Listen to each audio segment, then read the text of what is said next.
저는 이번에 KCC 글라스를 좀 분석을 했고요. 그 서울대 주식 동아리 걸 추천해 주셔서 거기에 있는 종목 중에서 괜찮아 보이는 걸로 선정했습니다. 간단하게 말씀드리면 KCC 글라스 같은 경우에 KCC가 수직 계열화 돼 있더라고요. KCC 주가 그 소재 기업이고 KCC 글라스가 이제 유리를 만드는 이제 기업이고 이제 그거를 KCC 건설에 납품해서 이제 판매하는 그런 수직 계열화가 다 이루어진 기업이라고 봐주시면 될 것 같고요. 이게 20년 초에 분열한 후에 상장한 기업으로서 아직 오래된 기업은 아닙니다. 그래서 그 점은 좀 참고를 해주시면 될 것 같고요. 이 기업의 사업구는 크게 세 가지가 있습니다. 대표적으로 유리 사업이 있고요. 그 다음에 인테리어, 그 내장재, 바닥재를 주로 하는 거고요. 그 다음에 파일 산업이 좀 있습니다. 근데 지금 작년 말에 코리아 오토글라스라고 해서 그 자동차 유리를 만드는 기업 그리고 파일을 만들어서 판매하는 이 두 가지 사업을 운영하는 기업을 이제 인수 합병하면서 이 파일 산업이 추가됐고 그다음에 유리 산업의 이 매출 비중이 높아졌다고 봐주시면 될 것 같습니다. 그래서 지금 그림 1-2에 보면 20년 기준으로 매출액이 60%, 유리 부분이 60%였는데요. 21년 1분기 보시면 코리아 오토글라스 합병한 부분이 포함돼서 유리 부분의 매출액이 증가했고 파일 산업의 이 포션이 증가됐다. 이 20년 이 1% 파일 사업이 반영되어 있는 이유가 그 20년 12월에 이게 인수합병이 되면서 그 20년 12월 한 달분의 코리아 오토글라스의 매출이 손익계산서상에 반영되어 있기 때문에 매출이 1%라고 이렇게 잡혀 있다고 보시면 될 것 같습니다. 그 부분은 참조하시면 될 것 같고요. 그래서 우선 대표적인 KCC 글라스의 사업인 유리 쪽 부분을 간단하게 설명드리면 기본이 되는 유리가 이제 판 유리인데요. 그게 1차 가공 유리로 보시면 돼서 크게 이제 엄청 크게 나오는 유리인데요. 이게 모든 이제 건설사에 제공하는 뭐 로이 유리라던가 자동차의 그 재료로 쓰이는 뭐 강화유리의 재료로 쓰이는 그 기본 유리로 보시면 되는데요. 이 판유리 자체가 기본 설비 투자를 이제 구성할 때 굉장히 많은 2년 이상의 기간이 소요가 되고 그다음에 대규모 투자가 이루어져야 되기 때문에 국내에는 이 KCC 글라스랑 그다음에 한글라스 이 두 가지 기업밖에 없다고 하네요. 그리고 이제 이 두 기업에서 국내에 내수에 이제 공급하는 물량이 부족해서 중국, 말레이시아, 터키 이런 데서 수입을 하고 있는 상황이라고 합니다. 그래서 점유율 같은 경우에는 KCC가 20년 기준으로 54%로 봐주시면 됩니다. 네. 그리고 지금 유리 제조 설비는 뭐 글마다 조금 다르긴 한데요. 이게 처음에 SMIC 보고서에서는 25년에서 30년 정도라고 나왔는데 최근에 좀 유명 블로그에서 분석한 글을 보니 한 그 유리 제조 설비가 한 15년 정도 주기가 된다고 하네요. 그래서 그 점을 좀 참고해 주시면 될 것 같습니다. 네, 그래서 이제 그 다음에는 건설 유리인데요. 그 말씀드렸던 1차 이제 판유리를 가지고 그거를 코팅해서 쓰거나 뭐 열을 가하거나 그 다음에 접합시켜서 하는 유리를 뭐 2차 가공 유리라고 하는데요. 그래서 건설사에서는 그 기본적으로 판유리도 쓰긴 하지만 약간 뭐 강화시켜서 코팅해서 이제 로이 유리라고 하는데 뭐 2차 가공을 거쳐서 이제 판매를 한다고 합니다. 그래서 이 기술 자체는 그렇게 기술력이 엄청 높이 요구되는 거는 아니라고 하더라고요. 그렇지만 판유리보다는 저희가 이제 마준율이 KCC 글라스가 마준율이 훨씬 좋고 보시다시피 28% 수준이라고 하고요. 한 3배 이상의 마진율을 남길 수 있고 그리고 KCC 글라스가 자체에서 판유리를 공급하기 때문에 공급 단가가 훨씬 싸다 이렇게 봐주시면 될 것 같습니다. 그래서 이제 국내 시장 점유율은 뭐 3사라고 되어 있는데 제가 B사는 확인을 못했는데요. 그 LG 하우시스랑 KCC 글라스가 그리고 그 하나의 회사가 크게 이제 거의 독점하는 형태로 이제 확인이 됐습니다. 그리고 이제 세 번째는 자동차 유리인데요. 이거는 그 기존 KCC 글라스에서 하던 사업 분야는 아니고 작년 12월에 인수합병한 코리아 오토 글라스에서 영위하고 있던 사업입니다. 그래서 이거를 좀 중점적으로 말씀을 드릴 건데 이게 국내 시장 점유율 1위고요. 그 한국 세큐리티랑 이제 두 개가 거의 이제 국내에서는 그 과점 형태로 이루어지고 있다고 보시면 되고 그리고 거의 그 국내에서 현대차의 독점 공급이라고 좀 얘기가 되더라고요. 그래서 그 기준으로 좀 봐주시면 될 것 같습니다. 근데 이제 자동차 유리가 크게 두 가지가 있어요. 그래서 이제 강화 유리가 있고 접합 유리가 있는데 강화 유리 같은 경우에는 600에서 700 정도로 가열해서 이제 급냉시킨 유리로 이제 일반 판 유리보다 충격 강도가 3배에서 4배 정도 되는 거라고 봐주시면 될 것 같고요. 접합 유리는 그보다 한 단계 더 위의 내충격 강도를 가지기 위해서 이제 한 거로 봐주시면 될 것 같고요. 이제 두 개의 판 유리 사이에 특수 필름을 삽입해서 고온 결합으로 해서 이제 결합시킨다고 하네요. 가장 큰 장점은 판 유리나 강화 유리 대비 이제 파손되면 부서지는 게 아니라 거미줄 모양으로 이제 금이 가는 여기 그림 3-2 보시면 이런 형태로 돼서 그러니까 파편이 튀는 걸 막아주기 때문에 자동차 이제 국내 뭐 북미 이제는 해외 뭐 유럽까지 그 전방 유리의 경우에는 접합 유리를 쓰는 게 이제 법규입니다. 그래서 이제 이거를 이제 의무적으로 이제 적용해야 된다 이렇게 좀 봐주시면 될 것 같고요. 보시면 유리별 단가도 차이가 굉장히 크고 마진율도 굉장히 높다고 합니다. 그래서 강화 유리는 그 9,000원 장으로 봐주시면 되고요. 될 것 같고 접합 유리는 4,600원 장당 그렇게 봐주시면 될 것 같습니다. 아까 좀 간단히 말씀드렸지만 그 국내 현대차에 거의 캐시스 글라스가 많이 들어가고요. 그 다음에 캐시스 글라스가 북미 현대차에서 북미에 수출하는 차량에도 이제 한 70% 이상을 공급하고 있다고 확인이 됐습니다. 근데 다만 신흥국, 뭐 인도, 러시아, 멕시코 이 지역은 그 중국의 퓨야오 제가 어떻게 발음해야 될지는 모르겠지만 그 기업에서 단가가 아무래도 싸다 보니까 그 KCC보다는 그쪽에서 좀 채택이 돼서 좀 판매를 하고 있다고 합니다. 그래서 그 부분은 좀 참고해 주시면 될 것 같고요. 그다음에 이제 두 번째 사업 같은 경우에 좀 인테리어 사업이 있고요. 크게 뭐 업사이드나 이런 것들이 매출 증가나 단가 증가가 뭐 보이지 않아서 이거는 그냥 간단하게 말씀드리면 인테리어 해보신 분들은 아시겠지만 바닥재 있잖아요. 타일이나 마루 같은 그런 바닥재들을 만들어서 이제 판다고 보시면 될 것 같고요. 그 다음에 이 그 몰딩류 아시죠? 저희 문 달거나 현관문 같은 데에 그 오래됐을 때 아예 교체하면은 비용이 많이 들어서 요새 어떻게 하냐면은 그거를 필름을 이제 더 씌워서 필름 처리를 하거든요. 이제 그런 이제 라미 필름이라고 여기서는 명칭을 하는데 이 두 가지를 만들어서 판매하는 뭐 사업을 영위하고 있습니다. 그래서 보시면 점유율 같은 경우에는 뭐 당사가 이제 뭐 1등은 아니고요. LG 하우시스 이제 바닥재 같은 경우는 LG 하우시스 다음이고 그다음에 뭐 라미필름 같은 경우에는 제가 확인한 바로 한 4위에서 5위 정도 시장 점유율로 확인이 됐습니다. 근데 지금 인테리어 사업은 작년 말 그리고 올해 초 신규 주택 착수라고 해야 되나요? 그런 비율이 작년 대비 이제 많이 늘어나서 인테리어 시장도 꾸준히 성장하고 있다 하는 뭐 사업 분야다 이렇게 좀 볼 수 있겠습니다. 그리고 이제 파일 산업인데요. 이게 파일이 뭔지 저도 이번에 처음 알았는데 간단하게 말씀드리면은 지금 이 그림을 봐주시면 되는데요. 이렇게 큰 이제 구철제 구조물인데 이게 기본 저희가 뭐 아파트를 짓거나 뭐 건물을 짓거나 할 때 집안이 튼튼하지 않을 때 이게 땅을 계속해서 파서 저희가 그거를 튼튼하게 다 콘크리트를 다지고 하면 비용이 많이 드니까 어떤 식으로 진행을 하냐면 이런 식으로 긴 철제 구조물을 땅에 밑에 박는 거예요. 그래서 박아서 밑에 단단한 집안층까지 이제 닿게 해서 이렇게 좀 거기에 이제 맞물리게 해서 지탱할 수 있는 힘을 확보할 수 있도록 이제 그렇게 하는 이제 기초공사용이라고 봐주시면 될 것 같고요.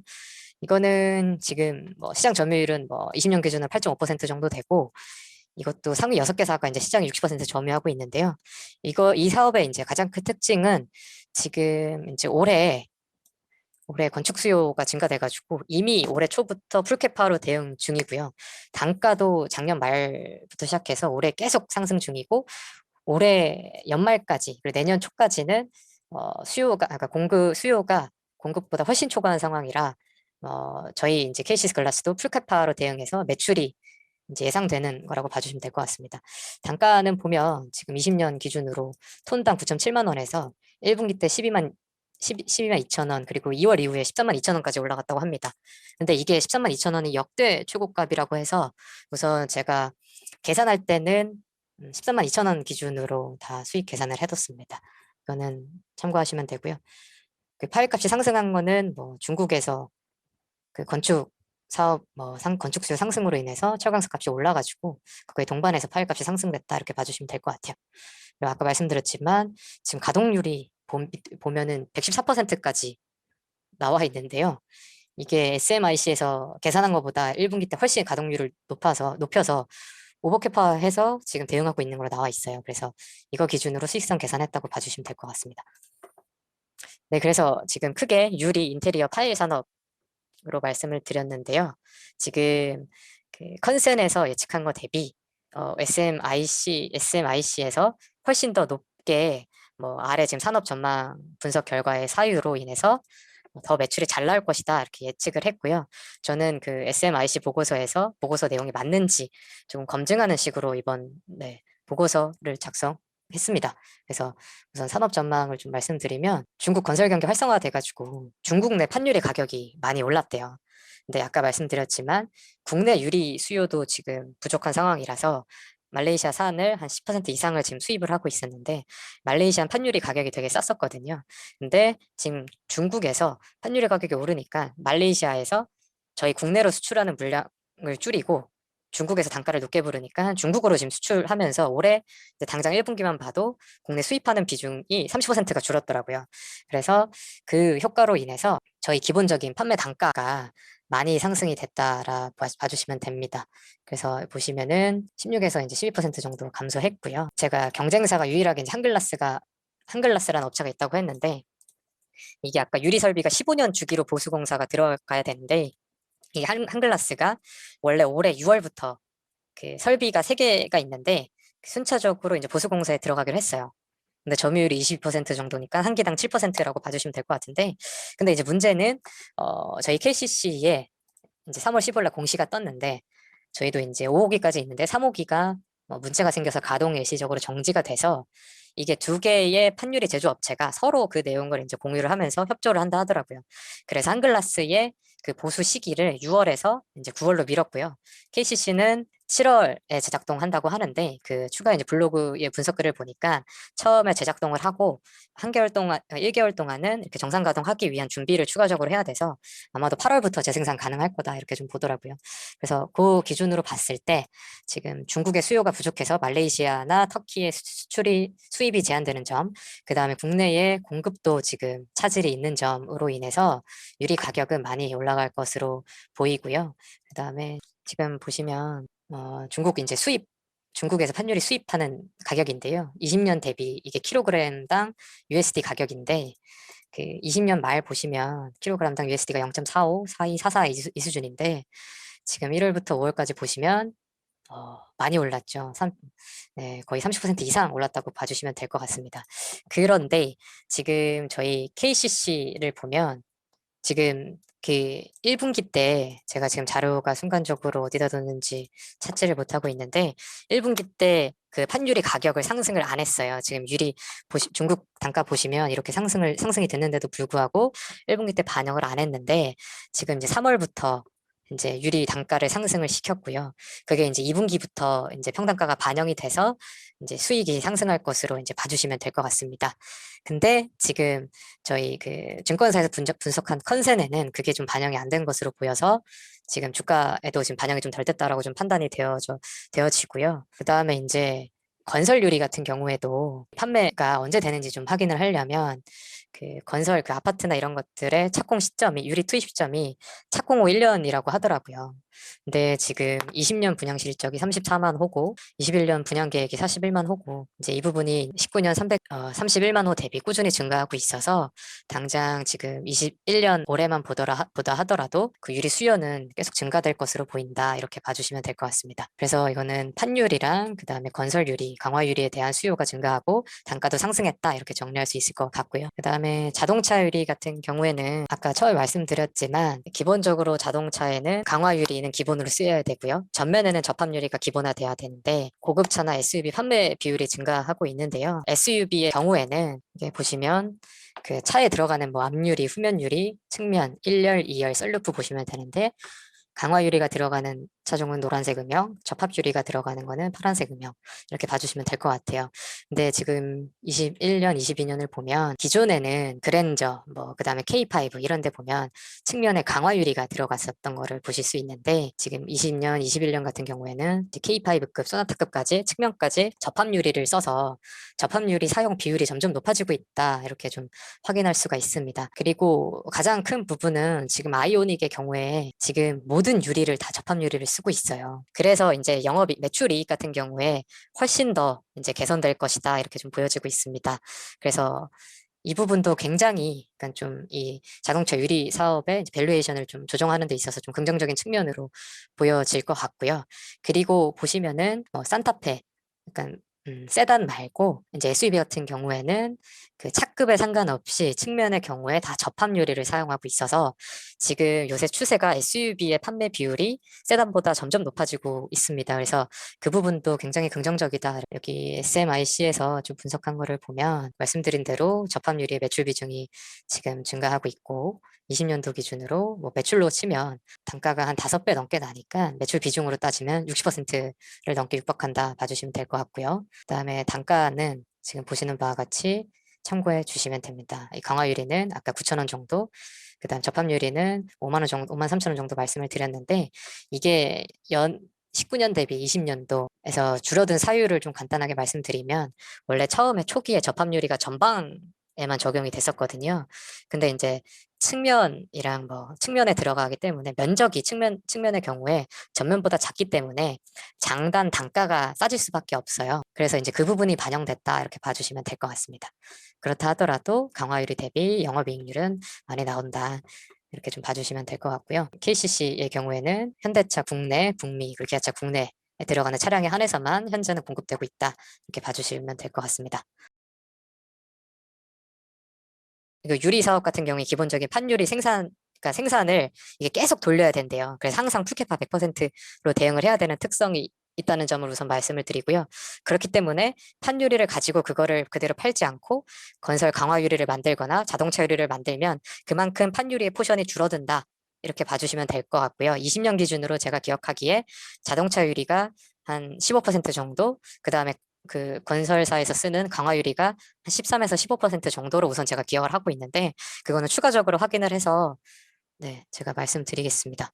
그래서 지금 보시면 저는 컨센에 이런 긍정적인 측면이 반영이 덜 돼 있는 걸로 좀 확인이 됐고요. 그리고 다행히 지금 4월, 5월 국내, 북미 그리고 유럽까지 판매를 봤는데 지금 1분기 대비 잘 나올 것으로 좀 예상이 됩니다. 그래서 1분기 대비 코리아 오토글래스의 자동차 유리 매출액은 증가할 것이다. 이렇게 좀 판단이 되어지고요. 지금 영업이익률도 홈페이지 IR 자료 보니까 생각보다 자세히 나와 있더라고요. 한 번쯤 들어가서 확인해 보시면 될 것 같은데 지금 보시면 이게 북미 기준으로 좀 말씀을 드리면 SUV, RV의 판매 비중이 굉장히 높아졌어요. 제가 아까 말씀드렸다시피 RV의 경우에 측면 유리가 1열은 무조건 접합을 쓴다고 말씀드렸죠. 그래서 이 부분에 의해서 영업이익률이 좀 더 높아질 것으로 보여지고요. 그리고 전체적인 매출도 많이 증가했다 이렇게 봐주시면 될 것 같고 고급차 판매 비중이 조금씩 높아지고 있다. 네, 뭐 크리티컬하진 않지만 그래도 1분기 대비 많이 팔렸다. 퍼센트로 치면 상당히 높거든요. 그래서 꾸준히 잘 팔리고 있다. 점점 증가하고 있다. 그리고 아이오닉의 판매가 지금 꾸준히 되고 있다. 국내 북미가 그리고 점점 판매량이 많이 증가하고 있다. 이렇게 봐주시면 될 것 같습니다. 그리고 SMIC에서는 그거를 이제 여기 왼쪽으로 계산을 해서 굉장히 긍정적으로 얘기를 했어요. 보시면 20년에 아까 제가 말씀드렸지만 건설용 판유리랑 코팅유리를 단가가 이렇게 20년 기준으로 이렇게 나눠져 있잖아요. 310원, 760원. 이거를 평균 매출 비중으로 평균 한 게 436원이거든요. 네, 예, 예, 그렇게 봐주시면 되는데 그게 이제 21년에 이만큼 높아질 거다 이렇게 좀 반영을 한 거고 네, 근데 아까 말씀드렸지만 코팅 유리는 그만큼 반영을 못해서 한 13% 정도? 그렇게 가격 상승을 못한다 하더라고요. 그래서 이 정도 올라간다. 이렇게 봐주시면 될 것 같고, 네, 그 기준으로 이제 계산했을 때 이게 그 이베스트 컨센 계속해서 하는 증권사인데 363으로 잡아놨는데 SMIC는 496으로 잡아놨어요. 저는 좀 보수적으로 이거에 반만 잡아놔도 이 정도 나온다. 이렇게 좀 판단을 했고요. 그렇고 이제 PVC 바닥재는 이거는 SMIC에서 성장률을 되게 높게 잡았는데 저는 이거는 좀 근거가 부족하다고 생각이 돼서 그냥 컨센 기준으로 잡았고요. 이거는 좀 이해가 안 돼요. 아무리 봐도. 근데 제가 그래서 SMIC 다른 보고서를 좀 보고 타율이 몇 퍼센트 정도인지 봤는데 예, 꼭 항상 맞는 게 아니더라고요. 그래서 이거는 네, 네, 네. 그래서 이제 애초에 이베스트 보고서가 건설주를 모아서 보고 분석을 해놓은 거예요. 그래서 그 정도 성장률만 반영한 걸로 저도 이제 반영을 해놨거든요. 그 정도가 합리적이다. 이렇게 좀 판단을 해서 그냥 그 정도 반영했다 보시면 될 것 같고요. 네. 근데 파일은 아까 말씀드렸지만 지금 114%로 어떻게 대응하고 있는지 모르겠는데 가동률을 오버캐파 대응하고 있어서 다 팔린대요. 그래서 이건 SMIC는 그냥 작년 생산 100% 기준으로 계산해 놓은 거기 때문에 이게 1분기 실적 나오기 전이거든요. 그리고 1분기 실적 나온 거 기준으로 그냥 수평 전개 해놨더라고요. 이베스트 컨센에서. 그래서 그거 그냥 그대로 반영했다고 보시면 될 것 같습니다. 자동차 유리는 지금 이 계산식을 보시면 우선 이 판매 이거 증가량 비율을 계산해서 2분기 거 계산을 했고요.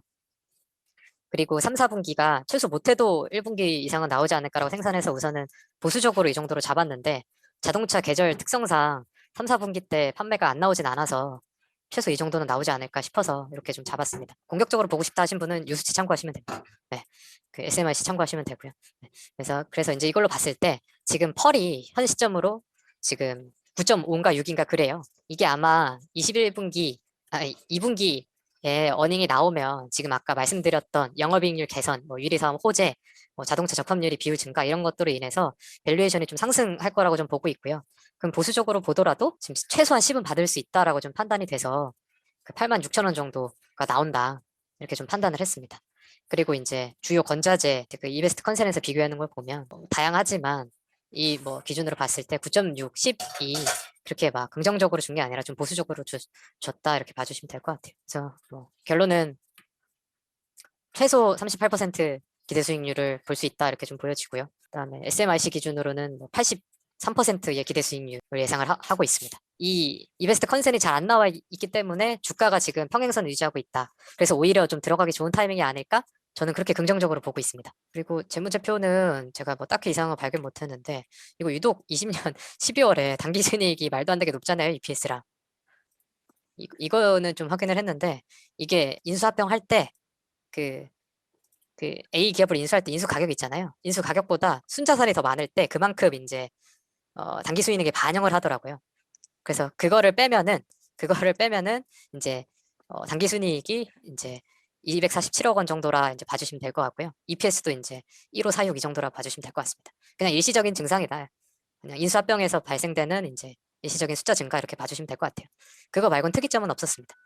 네. 감사합니다. 이것으로 마치겠습니다.